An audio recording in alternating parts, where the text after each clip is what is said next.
नमस्कार, बहुत स्वागत आप सभी का जी10 न्यूज पर। मैं हूं आपके साथ सपना ठाकुर। आज हम मौजूद हैं उत्तर प्रदेश के हस्तिनापुर के सैफपुर गांव में, जहां पंज प्यारों में से एक बाबा धर्म सिंह जी, भाई धर्म सिंह जी यहाँ के थे, जिन्होंने अपना शीश भेंट किया था। और उन्हीं के नाम पे आज ये गुरुद्वारा आप देख रहे हैं, जो उन्हीं के नाम पे बनाया गया है, जिससे कि कई लोगों को काफी सुविधाएं भी मिली है।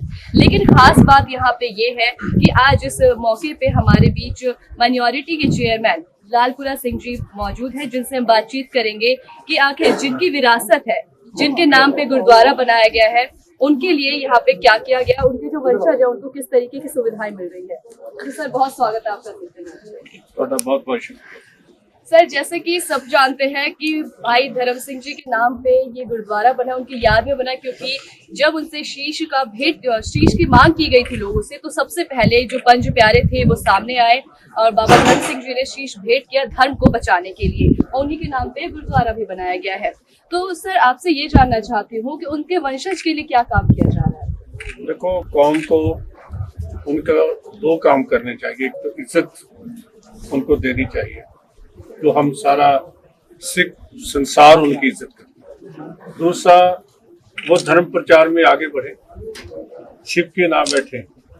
इसके लिए हमने क्या कोई प्लेटफॉर्म क्रिएट किया है, वो मुझे नहीं लगा कि इसमें कुछ हुआ है। हमें करना चाहिए, परिवार आगे बढ़े। जिन लोगों ने शीश भेंट किया, ये अकालपुर की फौज के पहले सिपाही थे, तो उनके लिए जो भी हो सकता है वो कम है। आने वाली नस्लें हम में से राजे पैदा होंगे। इस धरती पे भी हमने राज किया है, लेकिन कि जिनकी वजह से किया, उनके लिए क्या किया, ये सवाल।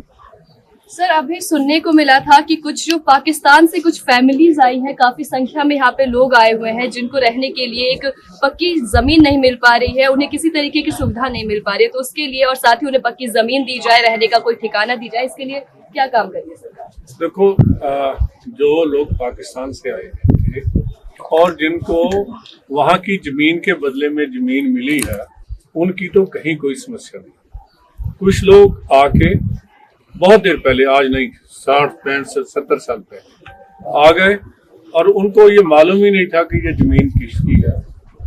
खरीदी उन्होंने, जिन लोगों ने बेची वो जानते हैं उन्होंने क्यों ऐसा कोई काम कर दिया। इन्होंने इस जंगल को आबाद किया। आज मैं आ रहा था, चारों तरफ लहलहाती फसलें, ये सभी इन पंजाबियों, इन सिखों की देन है। तो ये आबाद रहे, यहाँ खुशहाल रहें, इनको इज्जत मिले, इसके लिए जो कुछ मैंने पहले भी कर रहा हूँ, आगे भी इनके लिए। सर, जैसा कि यहाँ पे हमने देखा कि आसपास के जो कई जगह हैं जो कि डेवलपमेंट तो हो चुके हैं, लेकिन अभी भी कई ऐसी जगह हैं जो अंडर डेवलपमेंट है। और साथ ही आपसे ये भी जानना चाहती हूँ कि इन लोगों के लिए बेसिकली क्या कार्य किया जा रहा है, जो सरकार है इन लोगों के लिए कौन सा काम करेगी, और इनको सबसे ज्यादा किस चीज की नीड है। क्या यहाँ पे बिजली, पानी, सभी समस्याएं सब कुछ दूर हो चुकी है इन लोगों की। देखो, मैं यहाँ की सरकार बहुत अच्छी है। योगी जी पिछले 10 साल से, तकरीबन 10 साल से कोशिश कर रहे हैं। दुनिया में दो चीजें सबसे जरूरी होती है, एक इंसाफ और एक शांति। उत्तर प्रदेश में इंसाफ भी है और शांति भी है। बाकी काम है कभी खत्म नहीं हुए, समस्याएं कभी खत्म नहीं होती। अगर खत्म हो जाए तो आदमी का जीवन खत्म हो जाता है। We have to challenge. जो यहाँ पानी की कहीं समस्या है, मुझे ये बताया गया ये रास्ता ठीक नहीं है, ये बिल्कुल सच्ची बात। आज से 25 साल पहले बन जाना चाहिए। मैं इसके लिए कोशिश करूंगा। किसान भाइयों की जो समस्या है, इनका उजाड़ा ना हो, इनको यहाँ से जाना ना पड़े, और ये अपनी जमीन के मालिक बने। इसके लिए जो भी हो सकता है, मैं योगी जी को खुद भी मिलूंगा और आगे भी इसके लिए बात। ठीक है, बहुत धन्यवाद सर। सर, आपसे भी जानना चाहूंगी, क्योंकि यहाँ की जो लोकेशन है और साथ ही यहाँ की जो स्थिति है, इससे आप ज्यादा अच्छे से वाकिफ होंगे। किस तरीके की स्थिति और लोगों की मांग क्या है, किस तरीके के डेवलपमेंट चाहते हैं यहाँ पे लोग। देखिए, जो पहली सरकारें रही हैं वो आप भी जानते हैं कि कैसा काम करती रही है। जब हमारी बीजेपी की सरकार यहाँ पर आई है, योगी जी ने यहाँ बहुत अच्छा काम करा है। आप भी जानते हैं, बहुत अच्छे से वाकिफ है। कोई भी आधी रात को कोई हमारी बहन बेटी पहले निकल नहीं सकती थी रोड पे, आज हमारी आधी रात को भी बहन बेटी कहीं पर भी जाए कोई रोक नहीं सकता। इससे ज्यादा बड़ा क्या होगा। तो यहाँ पे महिलाएं पूरी तरीके से सेफ है, किसी भी टाइम वो आ जा सकती है बाहर? बिल्कुल सेफ है। ये आपको कहने की या हमें कहने की जरूरत नहीं है, ये यहाँ की जनता जानती है, इसीलिए इस सरकार को चुना गया। महिलाओं की सेफ्टी के पर्पज से, जैसे आपने कहा कि महिलाएं कभी भी निकल सकती है, दिन हो रात हो, उन्हें बेझिझक वो घर से निकलते हैं, उनकी सेफ्टी के पर्पज से क्या कुछ कार्य किया जा रहा है?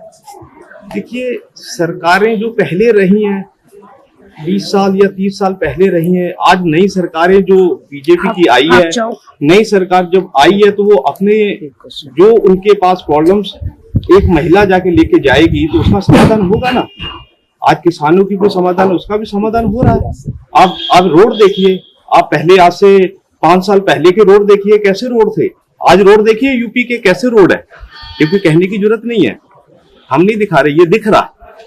ठीक है, कह सकते हैं कि धर्म को बचाने के लिए, धर्म की रक्षा के लिए शीश का दान दिया गया था, धर्म की विरासत को बचाने के लिए। अब क्या लग रहा है कि जो अब नई पीढ़ी आ रही है वो धर्म को बचाने में अग्रसर है, पहल कर रही है? देखिए भाई, धर्म सिंह जी इतनी बड़ी पहल करी, वो एक जाट परिवार से थे, उन्होंने अपना शीश दिया। गुरु गोविंद सिंह जी ने एक धर्म के लिए शीश मांगा, क्या वो सिख नहीं थे, पर फिर भी उठ के खड़े हुए और अपना शीश दिया। किसके लिए दिया? इस धर्म को बचाने के लिए। उस समय मुगल समाज का बहुत बड़ा यहाँ साम्राज्य होता था, अत्याचार करते थे, तो जितने हिंदू थे क्या चाहते थे? गुरु तेग बहादुर जी ने क्या करा? हिंदुओं के लिए अपने शीश दिया। गुरु गोविंद सिंह जी ने क्या किया? अपने 4 बच्चे शहीद करवा दिए, पूरा परिवार शहीद करवा दिया। क्या आज ये हिंदू परिवार ने अपना शीश दिया, उस शीश को देकर क्या इस एक समाज में कितना बड़ा मैसेज दिया? एक सिख, उस परिवार सिख बना, ये बहुत बड़ा मैसेज है। सर, नई पीढ़ी को क्या संदेश देना चाहेंगे? तो सर, इसी के साथ जैसे आपने देखा कि बहुत से लोग आए हुए हैं धर्म को लेकर के, बहुत सारे लोग जुटे हुए हैं और धर्म की रक्षा भी करना चाहते हैं, तो आप धर्म को लेकर के नई पीढ़ी जो है उसको क्या मैसेज देना चाहते हैं अपनी तरफ से? देखिए, हमारी जो नई पीढ़ी है, हमारी नई पीढ़ी को भी आगे आना पड़ेगा। उसमें हमारे बड़े जितने भी लोग हैं, आज हमारे कम्युनिटी कमीशन के चेयरमैन सरदार इकबाल सिंह लालपुरा जी यहाँ पर पहुंचे हैं। किस लिए पहुंचे? उनका एक ही कहना है कि ये नई पीढ़ी आगे आए, सामने आए। अनेक तरह की बुराइयां जो समाज में है, नशा है या और कई ऐसे बुरे कर्म चल रहे हैं, उनको आज की नई पीढ़ी ही खत्म कर सकती है। बड़े बुजुर्गों का आशीर्वाद लेके ही उन्हें चलना पड़ेगा। यदि हमारे बड़े बुजुर्ग आज आगे आए हैं, इसीलिए आए हैं, आज हमारे बड़े बुजुर्ग सरदार इकबाल सिंह लालपुरा जी इस स्थान पर पहुंचे हैं, तो यही एक मैसेज, संदेश देने के लिए पहुंचे हैं कि जो नई पीढ़ी है वो आगे आए। ठीक है, बहुत धन्यवाद सर, तमाम हमारे साथ जानकारी साझा करने। तो अभी हमारे साथ मौजूद थे अल्पसंख्यक आयोग के अध्यक्ष इकबाल सिंह लालपुरा जी, जिनसे हमने बातचीत की और जाना कि किस तरीके से जो प्रवासी हैं उनको अब उनके पक्के घर और स्थान दिए जाएंगे और सरकार उनके लिए क्या क्या कार्य करेगी।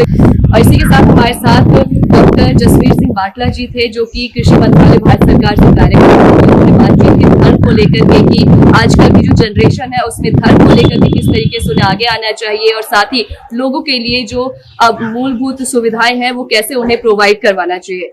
मैं सपना ठाकुर, कैमरामैन संदीप के साथ, नमस्कार।